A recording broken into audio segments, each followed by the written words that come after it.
and welcome to today's episode of Life by Life West. I'm Dr. Mary Oberstein. I'm joined today by my co-host, Dr. Ron Oberstein, and our guest today, Dr. Lauren Pennetti, who also happens to be our daughter. Hey. Hi, Laura. Hi.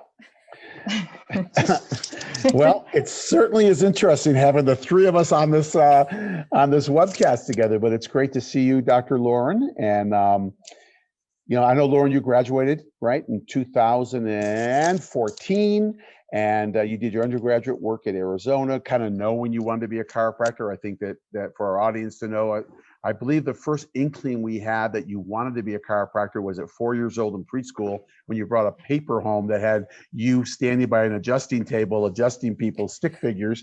And I think we knew right then that you had something going on inside you around chiropractic. So, I mean, obviously it's been there for a long time within you, and then you fulfilled your dream of being a chiropractor, which is so cool. So welcome to our Life by Life West podcast. And I'm excited to have you share and with us, and also with our audience, just some, cool things that we're going to ask you that we might not know the answers to. And I'm very excited about that.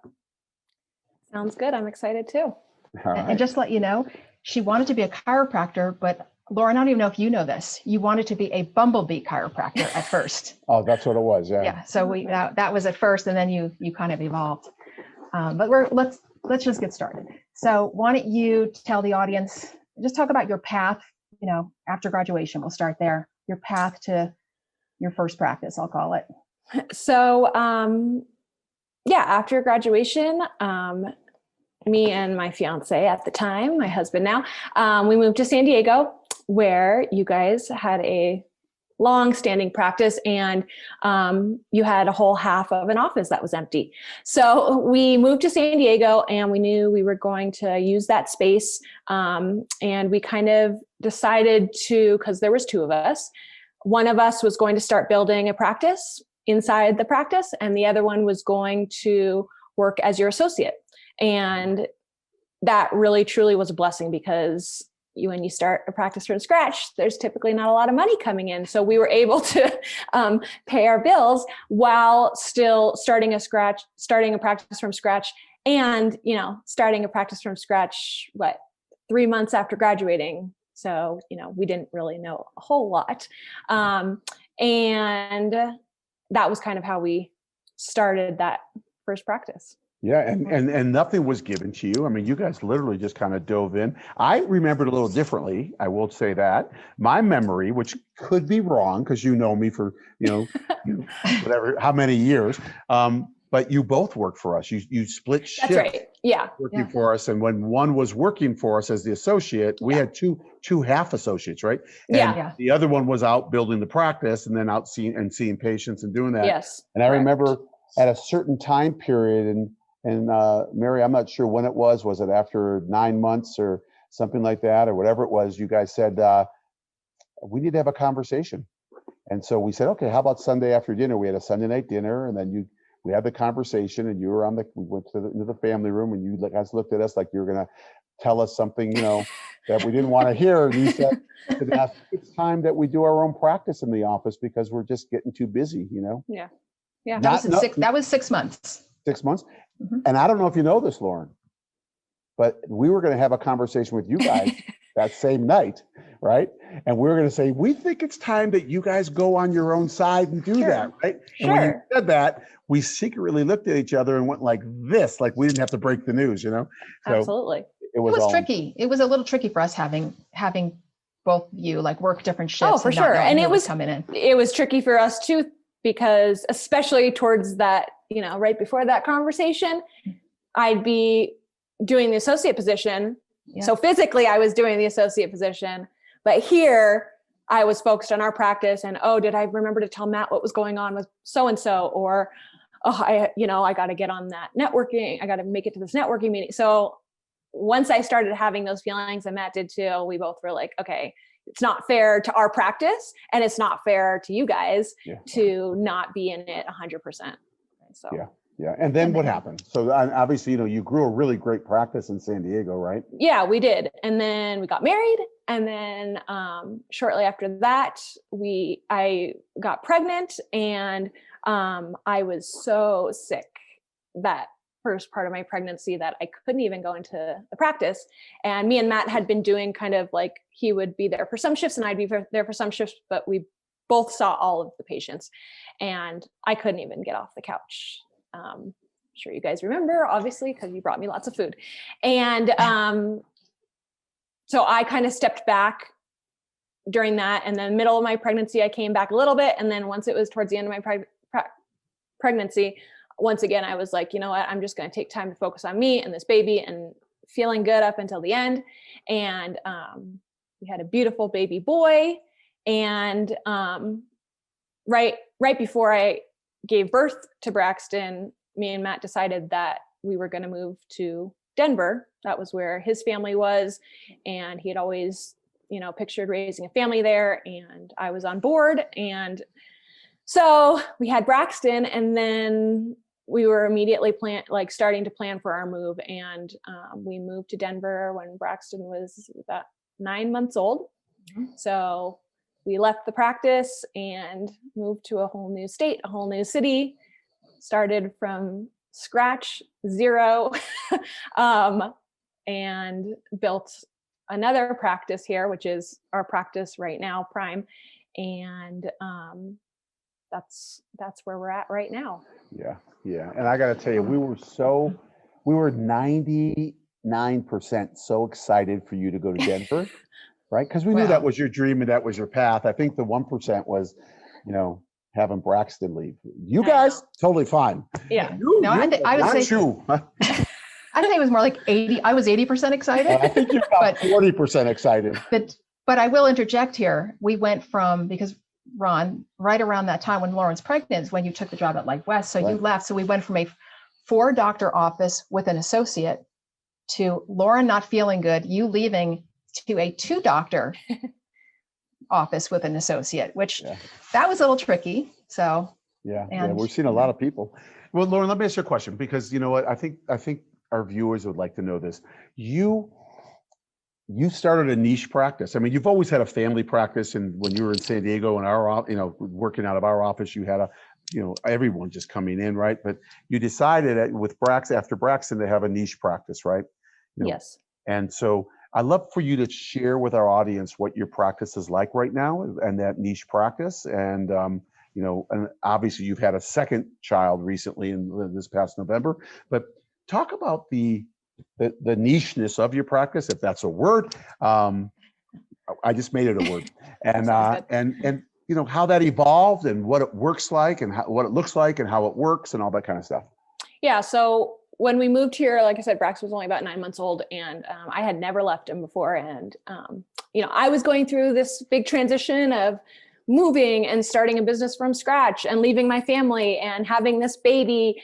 And I knew Braxton was going through transition, so I wasn't quite ready to jump straight into the practice. So I told Matt, I'm not ready to go in the practice yet. I'm going to stay with Braxton and, help kind of put some roots down here on a personal level first. And then about 6 months after we moved here, I told Matt, I was like, hey, I'm ready to go back in. I'm ready for Braxton to miss me a little bit. Mm-hmm. But I'm only going to be in there just a couple shifts a week. And since I'm going to be in there for, pretty small amount of time compared to how many shifts he's in there, I only want to see the people that I truly feel are underserved. And I truly am just so passionate about taking care of. And that's pregnant women and postpartum women and babies. And he looked at me and he said, I think that's great. And I said, and, if anybody else wants to come see me, I'll just send them right over to you. And he said, that sounds like a good deal to me. So I only see pregnant and postpartum women and babies. That's it. Typically, once they're under care, they start sending their husbands, their parents, and they all go to see Matt. I will only see pregnant and postpartum moms and babies. And I love it. So let me ask you a question around that, because if the mom is, let's say she's pregnant, she's coming to see you, maybe she has a young child. Is there an age limit that you see kids up to? I typically see younger kids. I typically see kids usually majority of the kids I see are 0 to probably 5. Okay. All right. But Matt sees a ton of kids too. The kids he sees are typically older, usually, between 8 and 18 years old. Okay. So here's my question. So a woman comes in and she's pregnant or just had a baby, and you take care of the baby, and then she sends her husband in, and that person, obviously the husband is going to go see Matt, right? Unless the husband's pregnant, but is going to go see Matt, but they were referred to you. So they know. So the moms know, because they typically, after a few visits, they say like, oh, I would love to get my husband in. And the first thing I say is, oh, we would love to have him. I'd be happy to get him set up to see Dr. Matt. Yeah. And that's when I also tell them on their very first visit, when they sit down, I tell them, I only see pregnant and postpartum moms and babies. All of the husbands and grandparents and uncles and aunts, they all get to see my husband. And so they know right off the bat that I'm not seeing anybody who's not a mom and, who's not a baby. And you want to know the most common question I get is, well, what's considered postpartum? Because I get referred, sometimes I get referred women who, I had a new person come in last week. She's got 3 kids, 13, 10, and 8.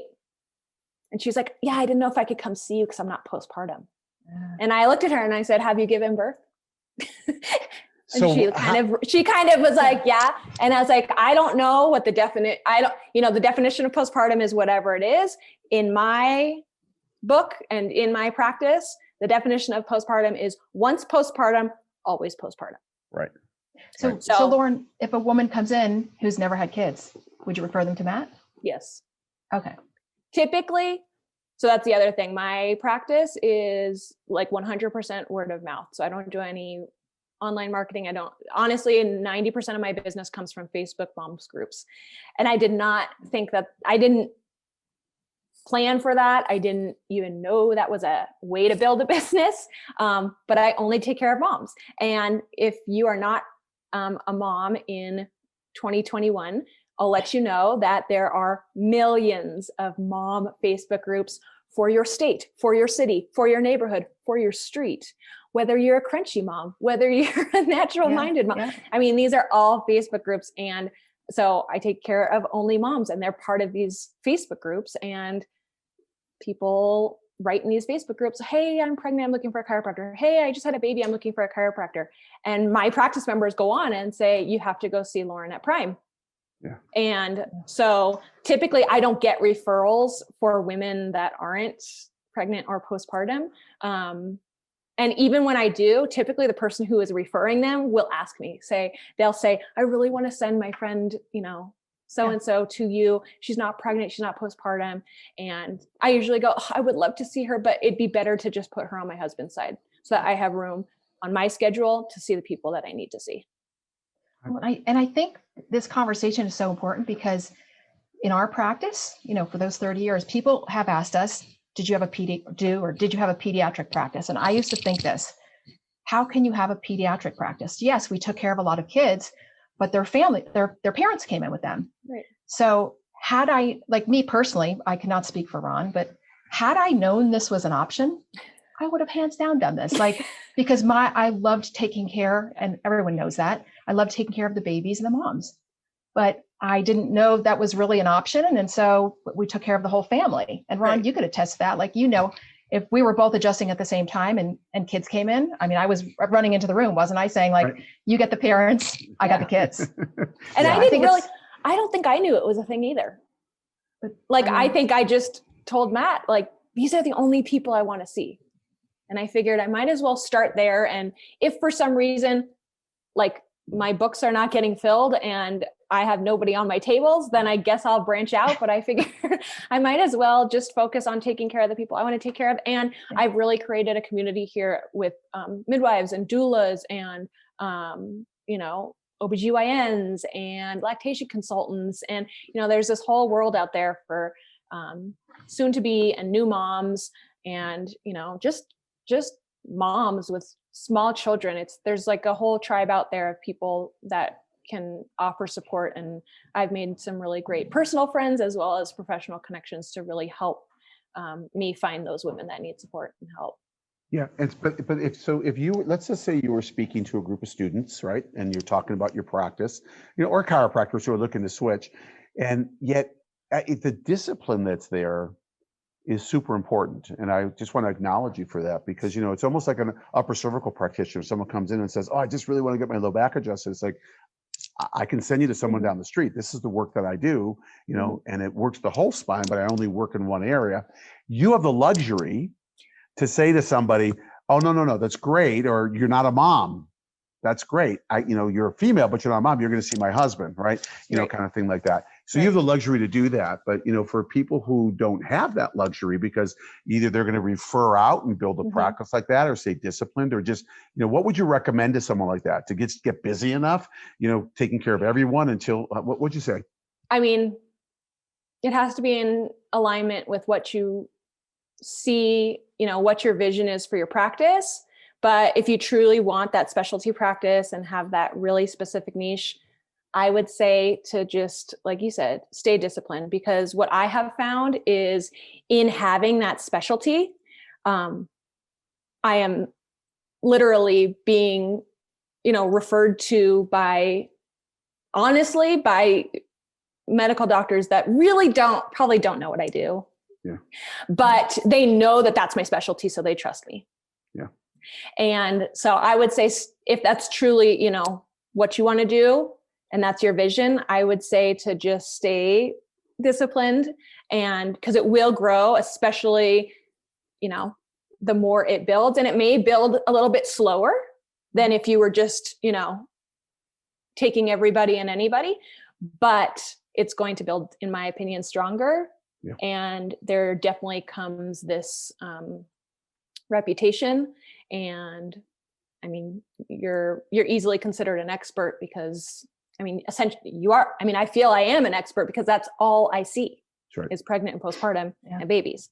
I've seen everything under the sun twice, and so my advice would be to really just stick with it if that's truly what you want. And even if it feels like it's a little bit slow to start and slow to grow, it's going to pay off more than you can imagine. Yeah. And from what you just said is so true, because it's like, that's how you become a specialist. And I'm not saying that people who see family practices, they could be a specialist in families or whatever they want to do. But really, when you have that niche, that's just, like you have, right? Pre-postnatal, partum, pre-postpartum, and prenatal and postpartum, and then children up to the age of whatever, right? Yeah. It's like, it's so easy to grow that on some level, because that's what your focus is, right? For sure. And and that's what I get sent, that's who, and to be completely honest with you, I don't know, because I've never had another niche practice, but with pre and postpartum, like with prenatal and postpartum, most pregnant women have friends that are pregnant and most postpartum women have friends that are either postpartum or pregnant. So it's like, you typically do that season of life with your tribe, whether it's your, siblings and cousins, or whether it's just your, your friends. You're typically doing that season of life with others who are in the same season. So it's very easy for them to be like, "Oh my gosh, me and my 3 best friends are all pregnant right now, so I'm going to send them all to you too." Yeah. Because they hear me say I only see pregnant and postpartum women, and the first thing that pops in their head are all the pregnant and postpartum women they know. And so it's very easy. Yeah. Mary, I've got a question on this, if you don't mind. I know I've been asking these questions. I've never talked to you about this. We have not had a discussion like this about this. All right. So obviously you're sending your husband, Matt. You're sending Matt, the fathers, the kids that are older, all that stuff. If he gets a kid that comes in that's 3 years old or 4 years old, is he sending them to you, or like, how's that working? And that's funny, because a lot of people ask us, or they say so your husband won't see pregnant women. And I look at them, I go, no, he sees a lot of pregnant women. He sees a lot of postpartum women, and he sees a lot of babies too. And he's great. He's great at all of that. Yes, he is. Yeah. And I tell people that all the time. I just took, some time off after I had Scotty, and all of my people saw him, and I had no doubts. And I told them, I said, he sees a ton of pregnant women too, and postpartum women, and he sees kids, because he gets he gets referrals from his own practice. So he's taking care of a woman and she's like, I'm going to send you my daughter. She's pregnant. Of course they're going to see him because. Wait, but where's the recip? There's no reciprocal. I should start charging him, or I should start something like that. There has to be a little tally board somewhere. Something. But and I will tell you, with more, I don't know what the word is, complex cases, every now and then he will, one of his practice members will refer him someone who's pregnant or postpartum. And every now and then with a more complicated case, he will say, you know what, I think you would do better with my wife. And so he will send, and same with babies. Sometimes if it's a more, intricate case, he will refer and say, I think that you'd really benefit from seeing my wife. And I've been around you guys when you have had those conversations too, where, hey, there's a person I'm going to send you. I want you to take a look at. Yeah. So I have a question for you. So growing up in a chiropractic household, which we were, for a while there, when people ask what religion you were, do you remember that when you were little and you would say chiropractic? Yeah. Which I don't know if I'm proud of that or not, but growing up in chiropractic, where the philosophy was just, that's all you knew. How does your experience now compare to what you thought it would be?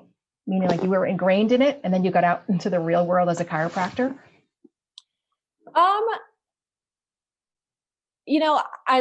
There's one thing that I struggle with still. And that is, I never had a different thought process other than these principles that were, I wouldn't even say they were really taught to me. They were just there. Shown. They were just what was lived. That was my environment. And so, I've never had a thought process other than that. So I still every now and then struggle with relating to people that haven't quite made that switch to, from that allopathic mindset to more of a vitalistic, salutogenic, because I've never been on that other side. Right. You never made the switch. No, I've never made that switch personally. Yeah. And I still every now and then struggle with, and I'll tell Matt, like, I can just tell she doesn't quite get it. And I don't know, I don't have a personal experience to relate to that other side. Mm-hmm. So Lauren, when you look at this, it's like right now we've got students who are watching this, right? We have chiropractors who are watching this. Some grew up like you did as chiro kids, right? Others didn't, and so they might not know what you're talking about. But when they have kids as chiropractors, they will get an experience. Share a few of those things of what you grew up with. And by the way, for our viewers, I want to know this too, right? So what were some of those, even though you didn't know how other people grew up, but you've got an idea, like what were some of those models or some of those things that people might go, what? Or your friends might have said growing up, right?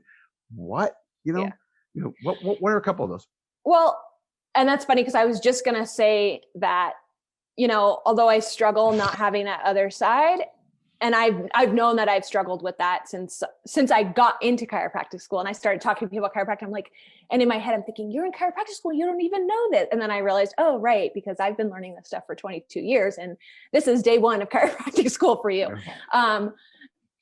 But when it really started to kind of, that other side showed up is, I wouldn't even say when I had my first child, it was more when Braxton, like probably just in this last year where he's finally old enough to like, we communicate and we talk about a lot of things. And I'm just now seeing things where, and it was funny because I ran into one of Matt's practice members last Thursday, and we were talking about how I was telling her how Braxton is going through what I assume to be some type of emotional leap.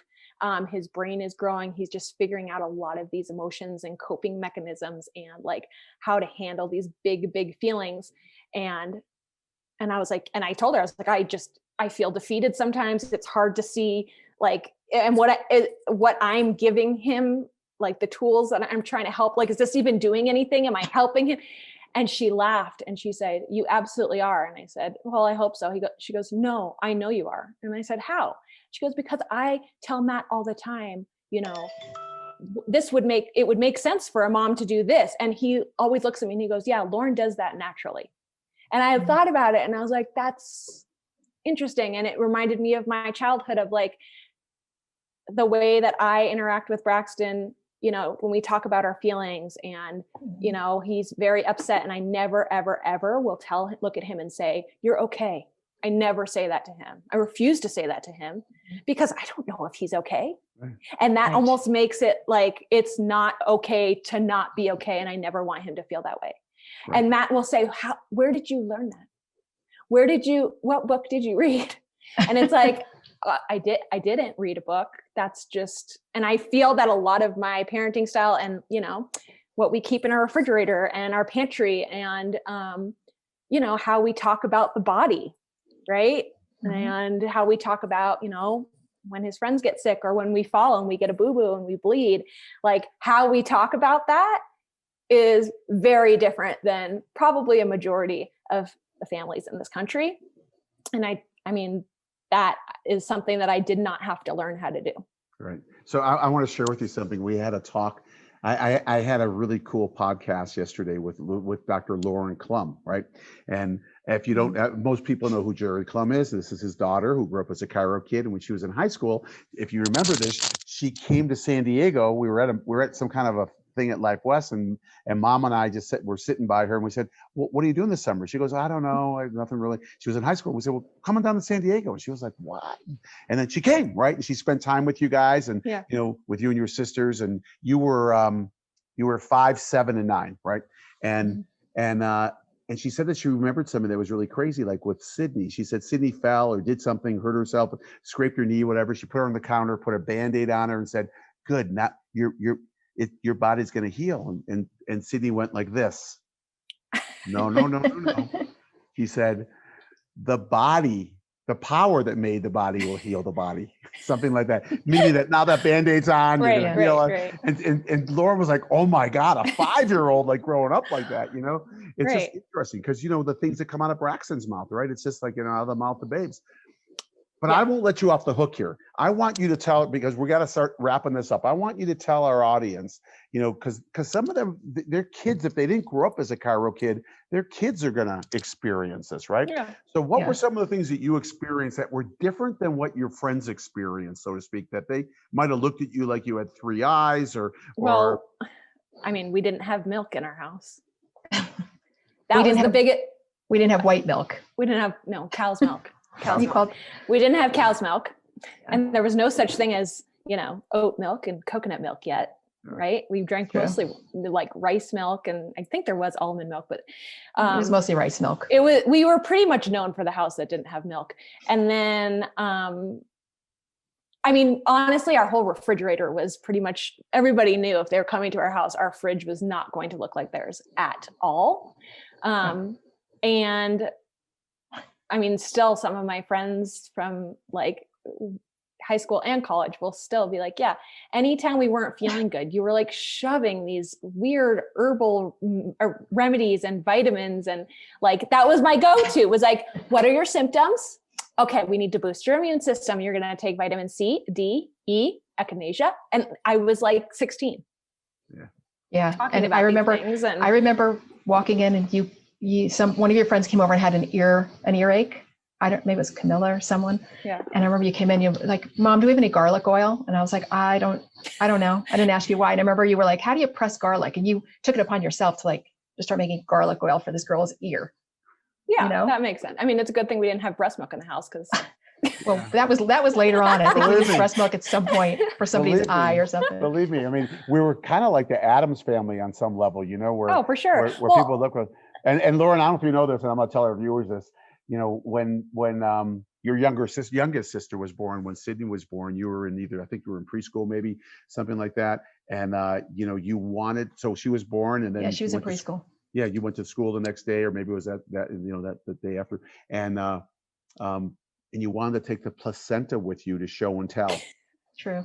And like, we were like, there's no way we can let you take the placenta. Well, they thought we were weird as it was, right? Oh, sure. Our kids weren't vaccinated. Our kids never had drugs. Born at home. They born at home. They couldn't give, you know this, we signed a thing that said the only thing that anyone could ever give any of you guys, the 3 girls, was water.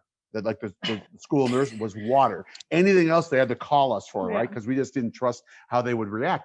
And we ended up sending you. You ended up talking me into it. You ended up going to school. Do you remember this? With the umbilical cord. I do remember that. I was in a Ziploc bag, I think. When I picked you up that day, the teacher came up and said, I thought, oh my, here comes, like, what kind of family are you? And she went, it was so cool. She goes, it's the first time I've ever seen an umbilical cord. We got to touch it. I'm going like, okay, just give me my kid. I want to go home. Give me my kid and the cord. We're going home. Exactly. Well, and it was funny because, if only those teachers, if only you could contact them now, because between just, 30 years later, combination of 30 years later and COVID, home birth has become widely accepted.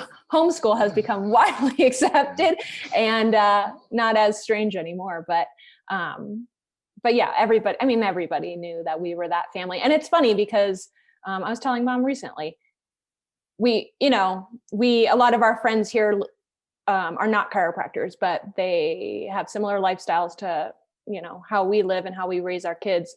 And it was interesting because growing up, there was nobody like us. Yeah. And I always thought that I would be a minority, and I always thought that I would be the outcast. And I always thought that I'd be the one teaching other people about this stuff. And when we moved to Colorado, this is the first time where literally all of my friends live exactly like us and have been since before they met me. Yeah. And that's a totally new experience for me. And it's honestly one of the first time in my life where I feel like, oh my gosh, I fit in with these people and I'm not the different one or the one that people are always like, wait, you do what? Yeah. Now it's like, oh yeah. Do you need some colloidal silver? I have extra. I'm like, oh, that's great. Yeah. I mean, Mary, maybe we were strange, but were we the only parents that had cards made for our kids? Remember we had Chiro Kid cards? Oh, I remember those. Business cards. Right? Probably. With their picture. And you guys sent in so many people. That's why we got them the cards though. Because their teachers and their friends' parents and all these kind of stuff to the office. It was just amazing. That's why we got the cards made though. It wasn't a joke. It was like, they were always asking us for business cards. We're like, we're going to make you your own. We kind of like laughed and we did. Yep. It was called Chiro Kids with a Z. I remember that. Yep. Hey, we've hit that time period. And Lauren, we could talk forever. And I just, I think I just want to let you know how proud I am of you, and truly how proud I am as a chiropractor. Absolutely, as a daughter, tremendously, as a mother, exponentially. I mean, I really mean this. When I watch you parent, when I'm with you in Denver or wherever we've been, I see your mom. I mean, and I know that I do too. I know, but there wasn't a class. There wasn't a class. I just watch how you are so there with your children and allowing them to be who they are and to do that stuff. Is kind of like, it just warms me. So I just want to say, I'm just really proud of who you are, not what you are, but who you are. So I just want to let you know that. Mary, hold it together. I was going to say, that's really sweet, but I see it too, not to pat my own back, but when I see you with Braxton too, it's just like, I see myself with you. Yeah. To me, it was like you said it before, it was like, you never said to Braxton, you're okay, because you don't know that. And my line when I was like in my head, when I parent you, was always like, do I know that to be true? So I kept my mouth shut a lot with you guys because it was like, I'm not going to say that to her because I don't know that to be true. I'm not going to lie to you. So it is really cool to watch you with the kids. And it's interesting too, because all my friends have kids, and I would say a majority of them are trying really, really hard to not do what their parents did. Yeah. And I don't feel that way. There are definitely things that I'm doing differently, consciously or not. But I don't necessarily feel the way that a majority of my friends do, which is like, I do not want to do it that way. Yeah. So I feel lucky. 2 questions we're going to ask you. Okay. I'm going to ask you the first one. Okay. Before we end this podcast, this webcast. First question. If you were to speak to yourself, to Lauren, who just started chiropractic school, with what you know now, in 1 minute or less, what advice would you give her? Find your husband. No, I'm just kidding. No, my advice would be, I'm just kidding. That's just what I did. Find your life partner. My advice would be to put your hand in everything. Literally, put your hand in as much as you can. Don't just open your Senses. blinder. Yeah, don't narrow in. Don't, and it's funny coming from someone who has a very niche practice, but in school, literally stick your hands in everything. Be exposed to as much as possible, because what's better than finding what really resonates with you is finding what really doesn't.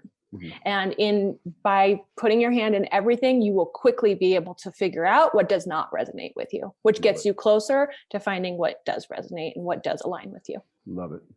And then jump forward now, and now you're in practice for a few years. What advice would you give yourself if you could go back now and give yourself that? Some words from when of you wisdom started advice. practice to Lauren, the chiropractor. Probably to ask more questions about being a business owner. I felt really confident in my chiropractic education and my skills as a chiropractor and my communication as a chiropractor. But I don't think I was ready to be a business owner and deal with a lot of stuff that has absolutely nothing to do with chiropractic. So my advice would be to, find a mentor that really knows how to run a business well. Yeah. Doesn't matter if they're a chiropractor or not, and really learn the principles of running a business and creating a sustainable business. Nice. That's awesome. That's Great awesome. advice. Well, thank you, Lauren. Dr. Lauren Thank Lauren you. Pennetti. You'll always be Dr. Lauren Oberstein to me, but thank you. Thanks for joining us today. Thanks for taking the time away from your children, which I know we've been trying to schedule this for what, like 2 months or 3, something like that. Yeah. So thank you for doing that. And please give your kids big hugs and kisses from Papa and Grandma. And are they in the room right now? No, I don't know where they are. Okay, well, just do that when you see them. And to our viewers, I want to thank you for listening in. This was a very different conversation for Dr. Mary and I to be able to actually interview our daughter, which is a very different kind of a thing. But it was certainly, I had a blast, and it was great hearing some of those answers because I haven't heard or haven't asked.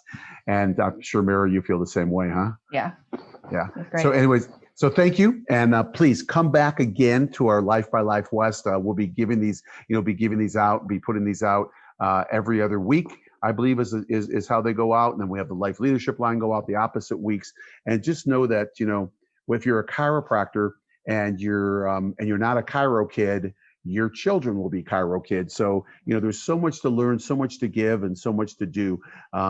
Just keep giving, doing, loving, and serving, and doing everything it takes to become successful so that we can make this planet a healthier place for your kids and grandkids and everyone else that comes beyond that. So until we come back at you, for myself, for Dr. Mary, and for Lauren, Dr. Lauren Pennetti, that's hard to say for me. I'm teasing. Have fun, and we'll come back at you in a few weeks. Bye-bye.